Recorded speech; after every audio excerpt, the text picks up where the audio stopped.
Bonsoir. Il y a de l'amour dans l'air à Farnham. J'aimerais vous lire quelque chose. J'aime beaucoup Farnham. Je suis en train de tomber en amour avec la région. Je voulais me renseigner un peu. Farnham possède une bibliothèque publique fondée en 1958. J'ai appris toutes sortes de choses par un groupe de bénévoles. Elle est d'ailleurs l'une des rares à être encore gérée comme une corporation à but non lucratif et non comme un service municipal. Elle est aussi le lieu de base de l'école de parachutisme Nouvelle Ère. Il y a peut-être des gens de la région qui ne savaient même pas ça encore. La ville est dotée d'un aréna nommé en l'honneur de la conseillère Madeleine Auclair. Et depuis la fin des années 90, la ville est dotée d'un parc à planches à roulettes, imaginez-vous. Skate Park. Et il organise à tous les ans, au mois d'août, un festival nommé Skate Fest.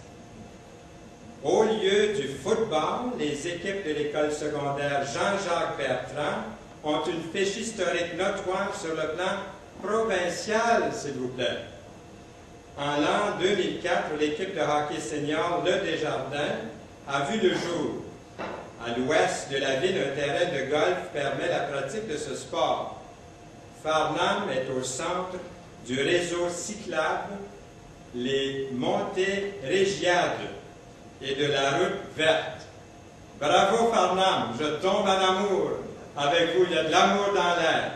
Mais ce soir, je vais vous parler aussi de l'amour qu'il y a dans l'air pour chacun de nous, pour moi et pour chacun de nous ici ce soir.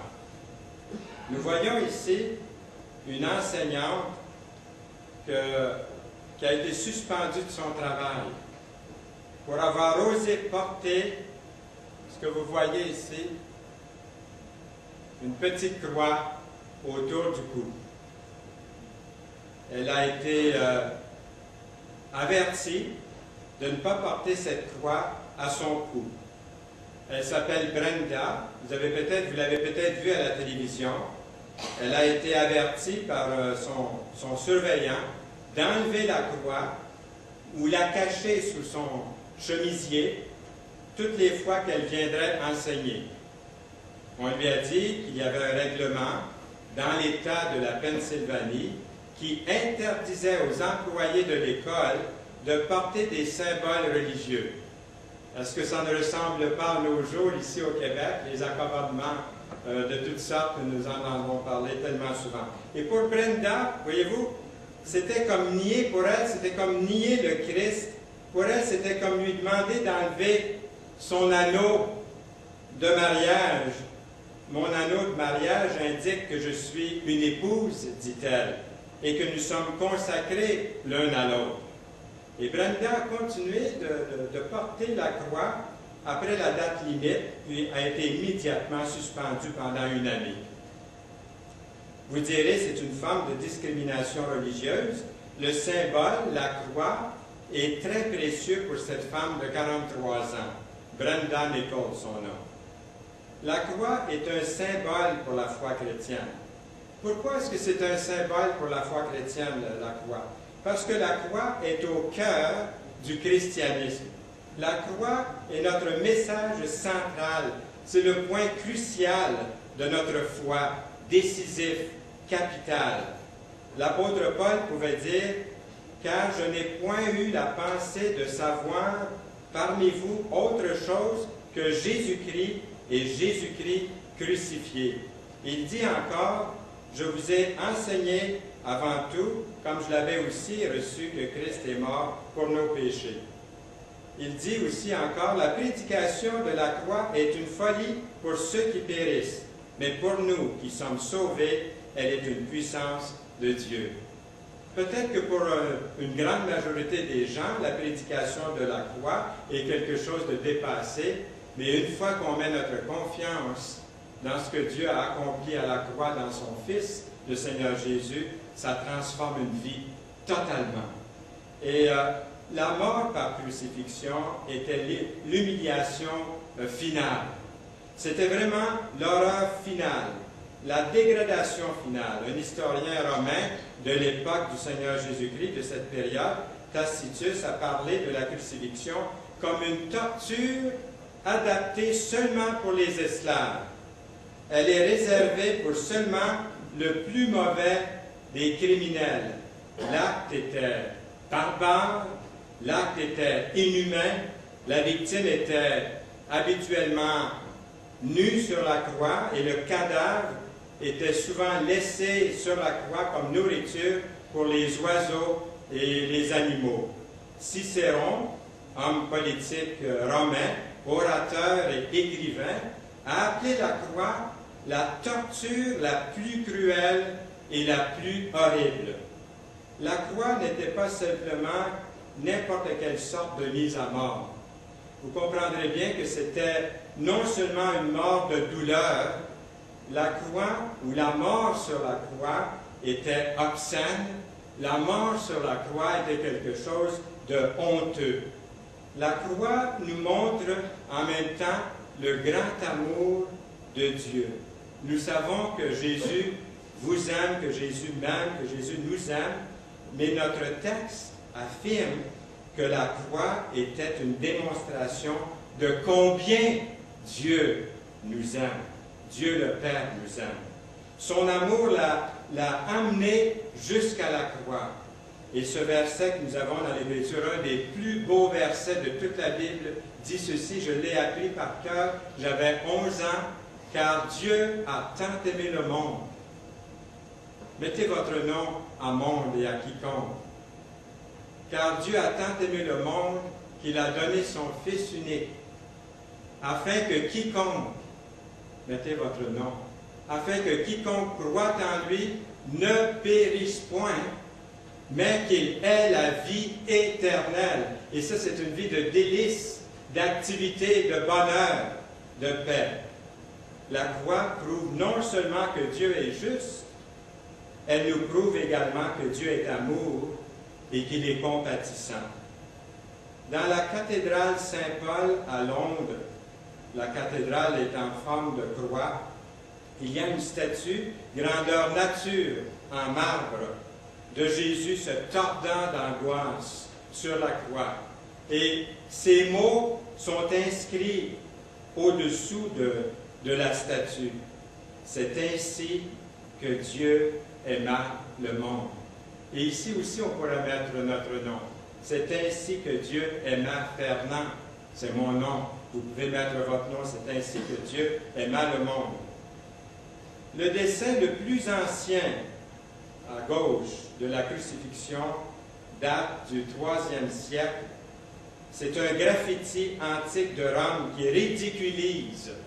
Voyez-vous, tantôt on a cité le verset « La foi est une folie pour ceux, la croix est une folie pour ceux qui périssent ». Il y a très longtemps, au IIIe siècle déjà, un graffiti antique de Rome qui ridiculise la croix, qui ridiculise la foi chrétienne. Le graffiti dépeint un homme avec la tête d'un âne étant crucifié sur une croix. C'est le premier plan, ici, dans le premier plan, nous voyons sur le dessin, nous voyons un adorateur avec les mains en l'air. Nous avons la conception artistique à droite de la crucifixion, telle que nous l'imaginons au temps du Christ. Mais déjà au début, voyez-vous, il y avait, c'est pas d'aujourd'hui, ceux qui ont ridiculisé le plan de salut de Dieu pour l'âme. On peut lire cette inscription écrite juste en dessous du schéma. Alexménos adore son Dieu. Le motif illustre combien méprisable l'idée d'un Seigneur crucifié était à la pensée païenne de l'époque. Il ne pouvait pas concevoir qu'un sauveur, que le Christ, que le Messie, puisse être abaissé à ce point jusqu'à la croix, jusqu'à la mort d'un esclave. Aucune personne raisonnable ne se vanterait jamais que son ami ou son frère avait été crucifié. La crucifixion n'avait rien pour être fier.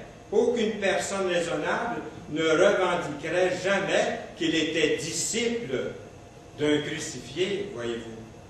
Comment se fait-il qu'un rabbin juif converti au Seigneur Jésus-Christ, à peine 20 ans après l'exécution de Jésus sur la croix, pouvait écrire « Pour ce qui me concerne, loin de là, loin de moi, la pensée de me glorifier d'autre chose que de la croix de notre Seigneur Jésus-Christ. L'apôtre Paul a reconnu que sa prédication de la croix, il comprenait bien, l'apôtre Paul, que la croix était pour une grande majorité une folie pour les païens. Un scandale, nous lisons ailleurs dans une autre épître. Les dieux sont supposés être plus puissants que les hommes. Les hommes ne mettent pas leur Dieu à la mort. Les hommes n'humilient pas leur Dieu. Il n'est pas question que des hommes mettent leur Dieu sur une croix d'humiliation. Un Dieu ne serait jamais l'objet d'un tel affront et d'une telle dégradation. Pour beaucoup, c'est une pure folie. Voyez-vous, c'est une pure folie. C'est facile à comprendre que pour eux, ça pourrait être une folie ou un scandale. C'est la puissance de Dieu pour le salut de quiconque croit. Croire simplement. Quel est le message de cette croix? Pourquoi Jésus est-il mort? Comment expliquer la signification de la croix à quelqu'un qui n'a jamais entendu la vraie version de la croix? Au chapitre 5 de Romains, l'apôtre Paul nous parle de la croix. Il dit ceci: « Car lorsque nous étions encore sans force, Christ est au temps marqué et mort pour les impies. À peine mourrait-on pour un juste, quelqu'un peut-être mourrait pour un homme de bien. Mais Dieu prouve son amour envers nous, en ce que lorsque nous étions encore des pécheurs, Christ est mort pour nous. À plus forte raison, donc, maintenant que nous sommes justifiés par son sang, serons-nous sauvés par lui de la colère. Car il y a un jugement à venir. La Bible en parle, même il y a plus de versets dans la Bible qui parlent du jugement à venir que du ciel. Les deux sont vrais. Et le Seigneur, en nous annonçant la bonne nouvelle, il veut que nous nous repentions, que nous venions à lui sincèrement, car lorsque nous étions ennemis, nous avons été réconciliés avec Dieu par la mort de son Fils. À plus forte raison, étant réconciliés, serons-nous sauvés par sa vie. Et non seulement cela, mais encore, nous nous glorifions en Dieu par notre Seigneur Jésus-Christ, par qui maintenant nous avons obtenu réconciliation. D'après ce passage, la croix met en évidence notre plus grand besoin. Le Seigneur Jésus-Christ est mort lorsque nous étions sans force, lorsque nous étions pécheurs, ennemis de Dieu et sous sa colère. Le Seigneur Jésus-Christ est mort pour nous. Jésus est mort sur la croix en raison de notre grand besoin.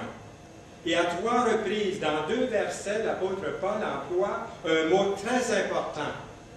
C'est le mot traduit dans nos Bibles par réconcilier et réconciliation dans les versets 10 et 11.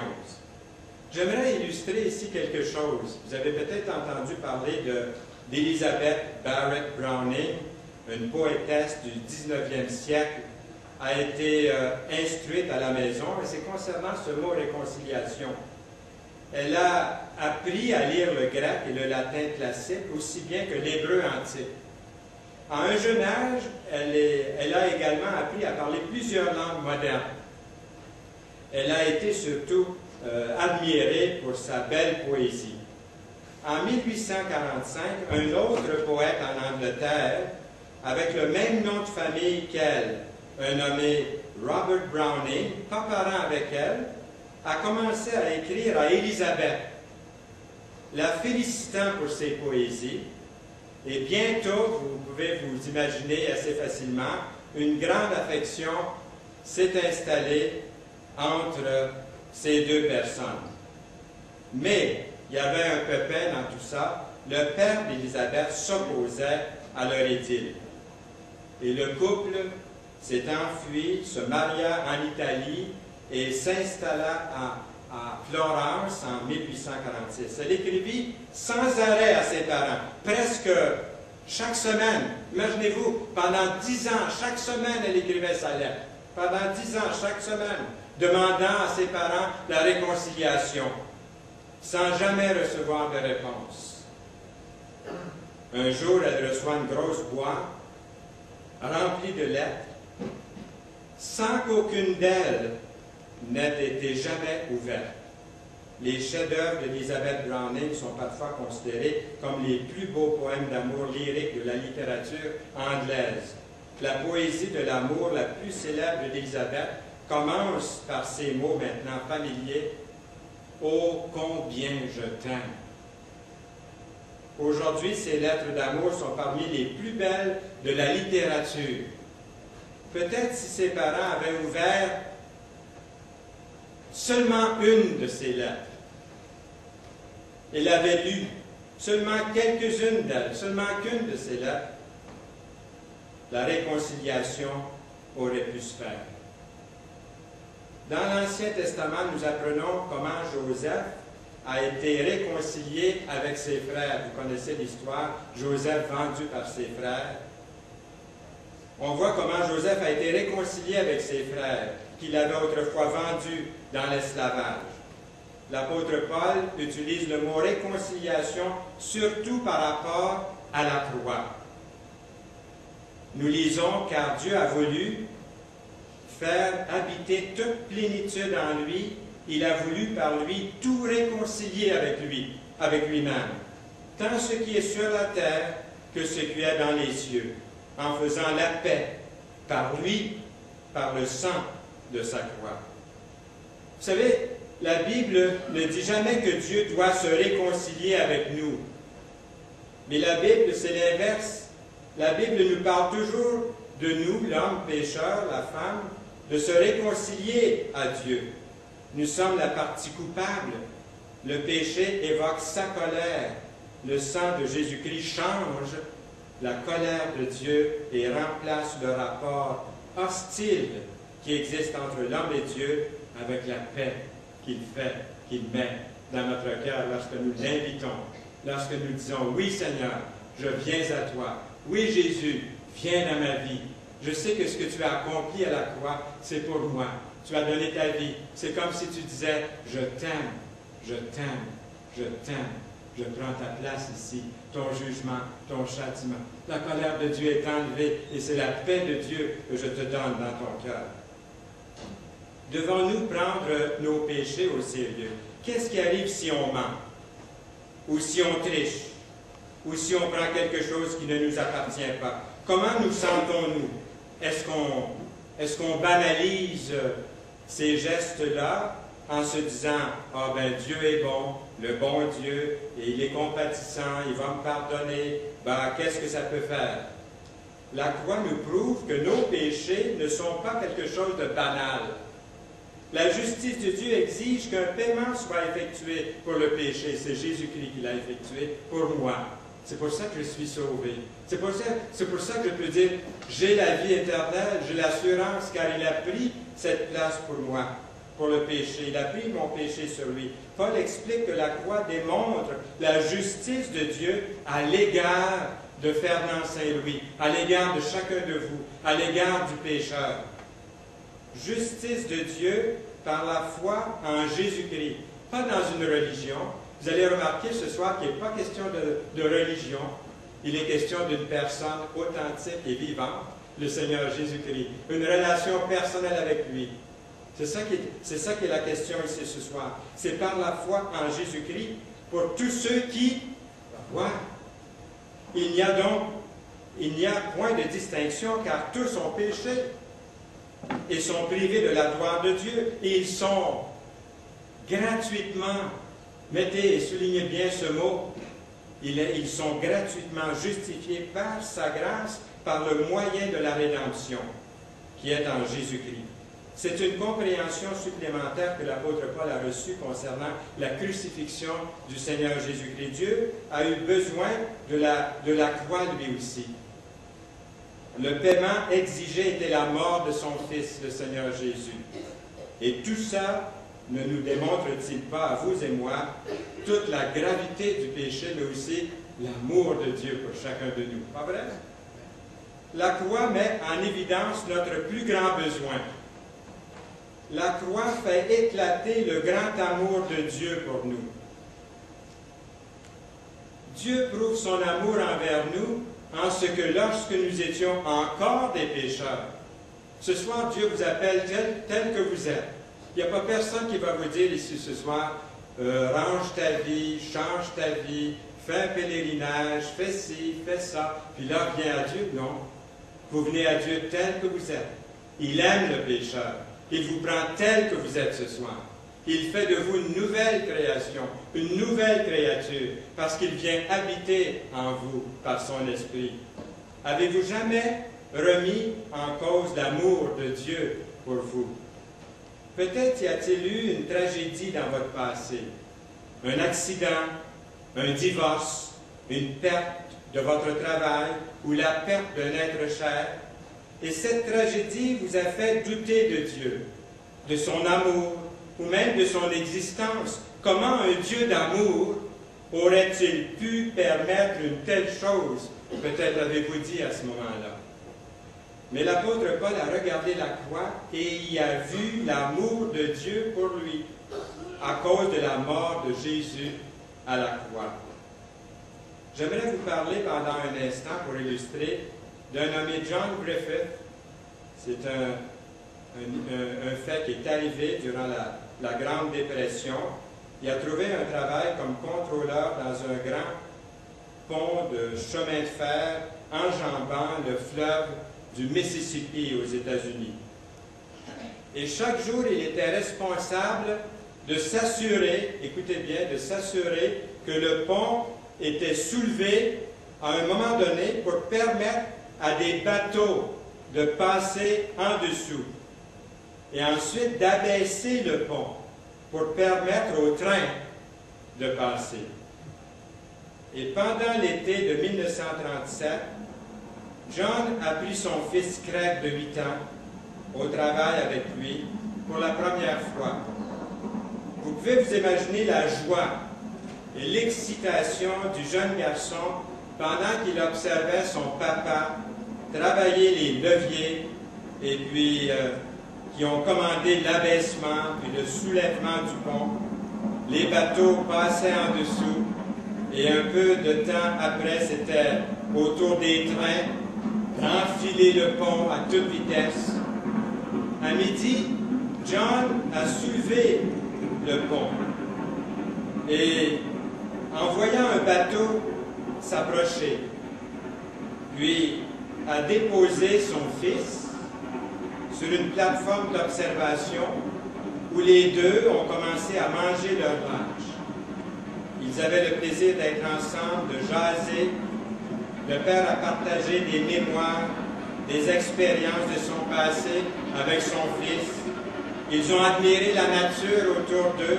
C'était la paix. Mais soudainement, il y a eu un bruit d'un train qui s'approchait dans la distance.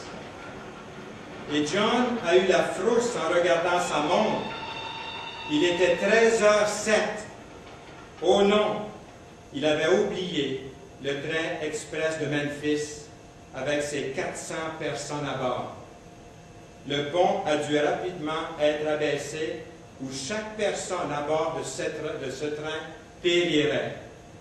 John s'est précipité à la tour de commande et a placé sa main sur le levier.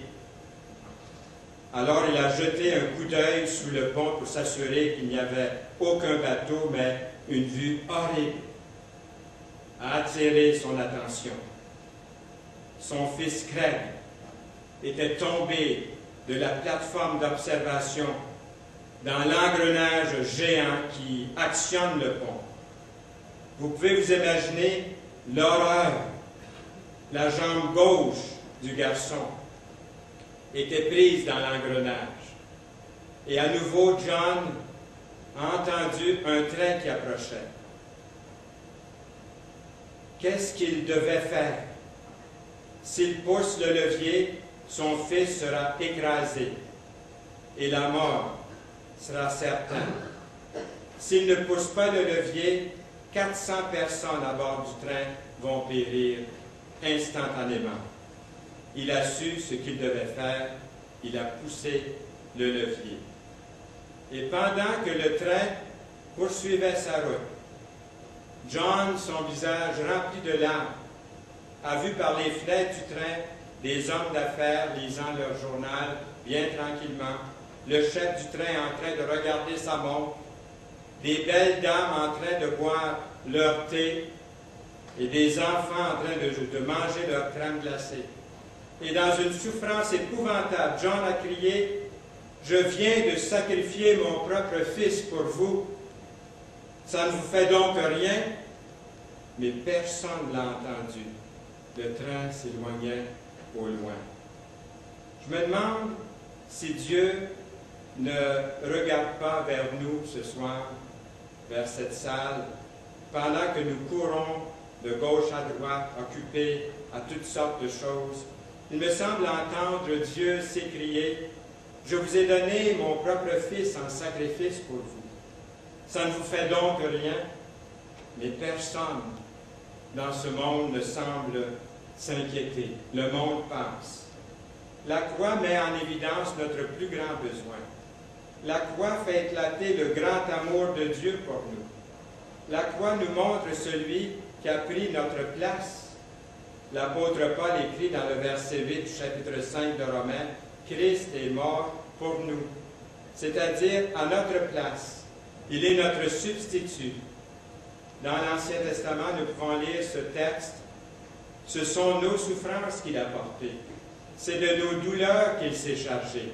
Et nous l'avons considéré comme puni, frappé de Dieu et humilié.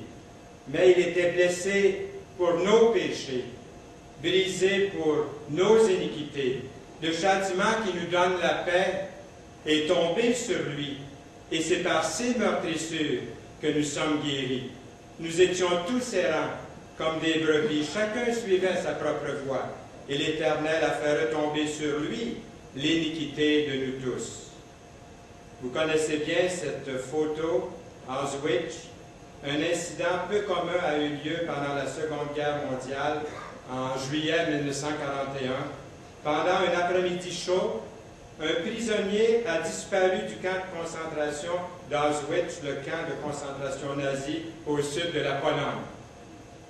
On a découvert sa disparition que dans la soirée pendant l'appel. Une équipe s'est immédiatement mise à sa recherche. Le commandement du camp a annoncé que si le fugitif n'était pas trouvé dans les 24 heures, 10 des 600 hommes seraient choisis au hasard et être mis à mort en revanche. Personne n'a pu dormir, vous vous imaginez, cette nuit-là dans la cellule numéro 14.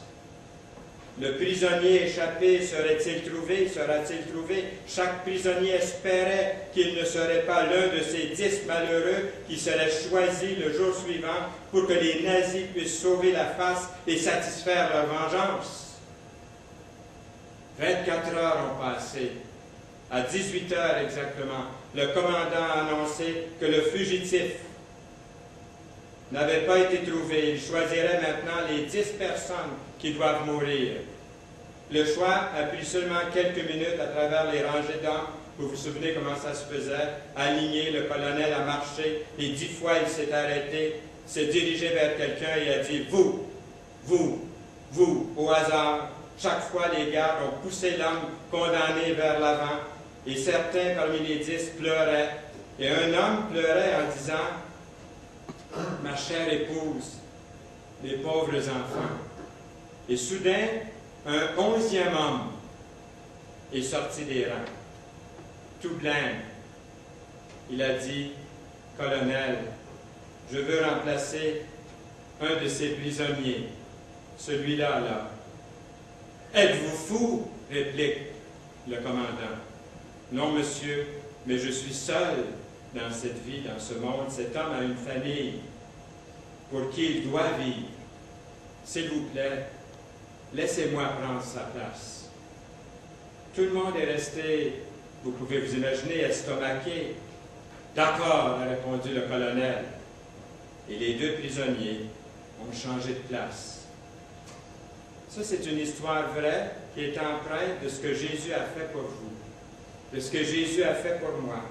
Quand nous avons été condamnés au quartier des condamnés à mort, notre Seigneur a fait un pas en avant jusqu'à la croix. Il s'est offert pour prendre notre place.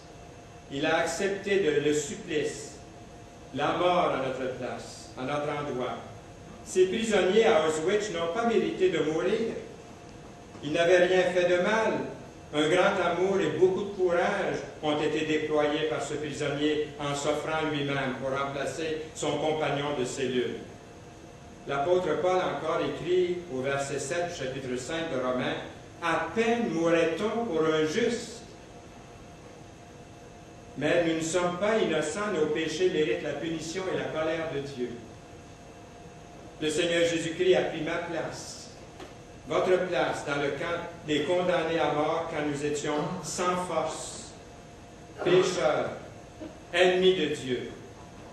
Jésus est devenu malédiction pour nous. Celui qui n'a pas connu le péché, il a fait devenir péché pour nous, afin que nous devenions en lui justice de Dieu. Au calvaire, nous voyons celui qui s'est offert pour accepter ma punition, votre punition, la nôtre. Toute la colère de Dieu est tombée sur lui. Et en conclusion, à l'heure de la mort de Jésus, il y avait un autre homme dans les évangiles que vous connaissez, dans le camp des condamnés à mort, qui attendait la crucifixion. Il avait été condamné d'un meurtre pendant une émeute qui avait été politiquement motivé. L'évangéliste Matthieu indique qu'il était un prisonnier fameux. Et Abbas, qui signifie père. Donc Barabbas signifie fils d'un rabbin, si vous voulez. Barabbas a pu avoir été le fils d'un rabbin. En tout cas, Barabbas avait été condamné pour meurtre et attendait la crucifixion. À chaque fête, le gouverneur avait coutume de relâcher un prisonnier, celui que demandait la foule. Pour la deuxième fois, Pilate leur dit, « Lequel voulez-vous que je vous relâche? Barabbas ou Jésus, qu'on appelle Christ? Lequel des deux voulez-vous que je vous relâche? » Ils répondirent, « Barabbas. » Pilate leur dit, « Que ferais-je donc de Jésus, qu'on appelle Christ? » Tous répondirent, « Qu'il soit crucifié. » J'imagine les soldats qui sont allés à la cellule de Barabbas et qui lui ont annoncé la bonne nouvelle. « Barabbas, c'est aujourd'hui ton jour de chance. Vous êtes un homme libre. Quelqu'un d'autre va mourir sur la croix à votre place. » N'oublions pas que Barabbas était un criminel condamné, un homme marqué, mais ce jour-là, il a échappé à sa croix. Jésus est mort sur cette croix même qui avait été projetée pour Barabbas. Et je me demande quelle sensation Barabbas a ressentie. Est-ce que Barabbas est devenu chrétien? S'est-il détourné loin de ses péchés? Est-ce que Barabbas est comme ce fils prodigue qui est retourné à la maison, à son père? Très important pour vous et moi ce soir ici, quel est votre comportement devant la croix de Jésus? La foi, la repentance, la décision. L'apôtre Paul dans Romains 12, verset 1, « Offrir vos corps comme un sacrifice vivant, saint, agréable à Dieu, ce qui sera de votre part un culte raisonnable. » J'aimerais illustrer encore avec Mahatma Gandhi, que vous reconnaissez ici, Mahatma Gandhi. Il y a un jour, plusieurs missionnaires chrétiens sont allés le visiter.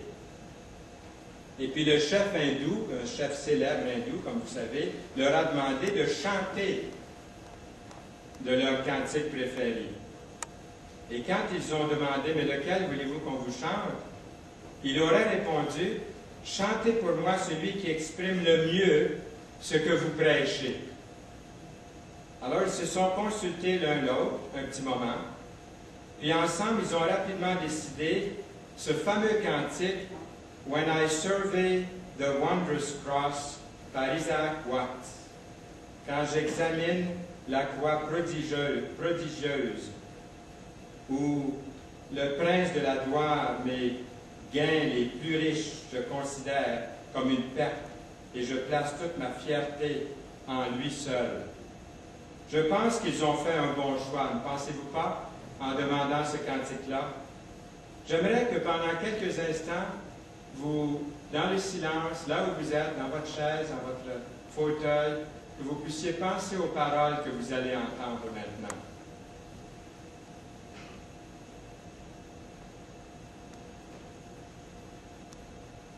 Je demanderai aux techniciens en arrière de mettre le son, s'il vous plaît.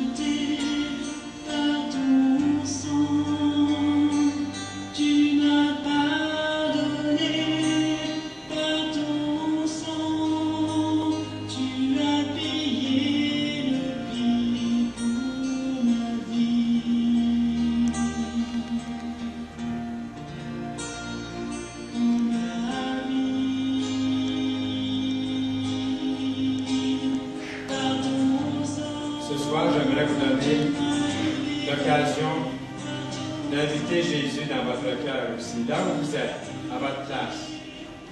Vous pouvez le faire ce soir, tout simplement. Est-ce qu'il y a quelqu'un ici ce soir qui dit oui, j'aimerais donner ma vie à Jésus? Moi aussi, j'aimerais l'inviter dans mon cœur. Je ne comprends pas tout. Je sais que c'est une personne vivante et authentique à laquelle on m'invite ce soir. J'aimerais l'inviter dans mon cœur. Il y a un verset dans la Bible qui dit, et c'est Jésus qui parle, Jésus dit, « Je me tiens à la porte et je frappe. Si quelqu'un entend ma voix et ouvre la porte, j'entrerai chez lui. » Est-ce que vous voulez l'inviter ce soir dans votre cœur? Vous dites, oui, Fernand, mais qu'est-ce que je dois faire? Premièrement, vous devez croire que Dieu est assez puissant pour vous sauver et qu'il désire votre sauver. Dieu qui a créé l'univers est certainement capable, il a certainement la puissance. Lui qui a créé les astres et tout ce qui nous entoure.